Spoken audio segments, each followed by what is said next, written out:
One of the fun things for kids during the summer is to go out and get some kind of an icy, slushy beverage, and most of the time they're made of flavored sugar water, and so we probably wouldn't put them in the highly nutritious category. Today I'm going to do something called a fruit freeze that could be adapted and modified whether you're a kid or you're an adult. I'm going to do maybe the a little bit more adult version here. You could change it up with different fruits. I'm going to use watermelon and blueberries. It's at least a 2-day event, but they don't have to be sequential. So I'm going to start with some watermelon slice. And this is really nice if you get a watermelon and you're not going to use it all. You can't use it all because you don't have enough people in your family, because we're going to freeze this. So I'm going to cut it into relatively small pieces. And make sure you use the most flavorful part of the melon.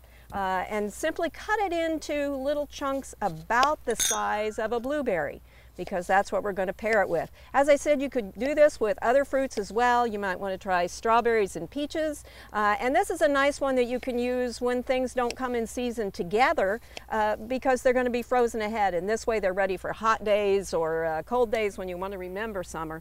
I've already got some cut up ahead. I've got 3/4 of a cup of blueberries and about a cup of the watermelon. I've spread a piece of parchment paper on a cookie sheet or a baking sheet. Make sure it has sides, because blueberries are round and they tend to roll off. And we're simply going to spread these out.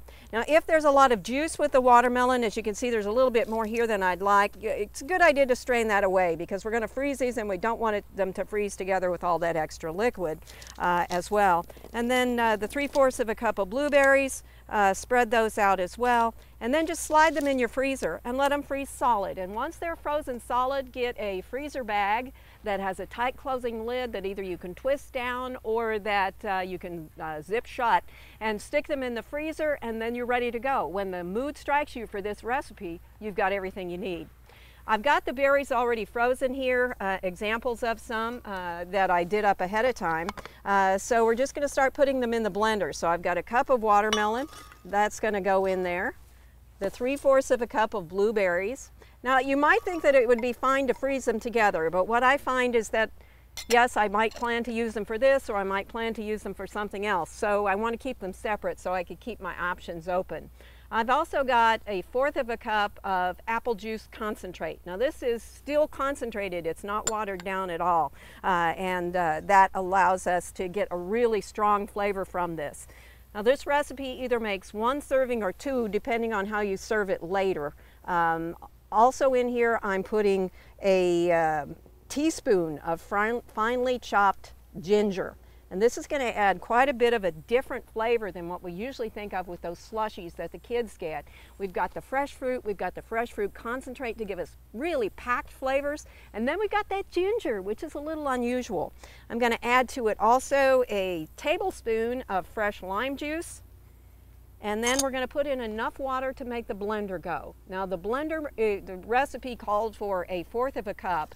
But when I've practiced this, it really wasn't enough. You're going to have to probably stop your blender as it goes so that you can scrape down the sides, because it's going to be so thick that it's going to start blending at the bottom, and the top is just going to stay thick. We want to blend it until the chunks are gone, but we still want it to stay really icy, because that's the whole concept here. Okay, that's all there is to it. Now, you're going to check it, make sure that it's seasoned well. So I'm going to give it a little taste here and make sure I've got enough of everything in there. Oh, that's good. All right. Pour it into a really pretty glass if you're doing it at a 1 serving serving for 1 person. Now, as an alternative, what I've found is really fun is to put it half and make it into 2 servings and put it in more like a martini glass.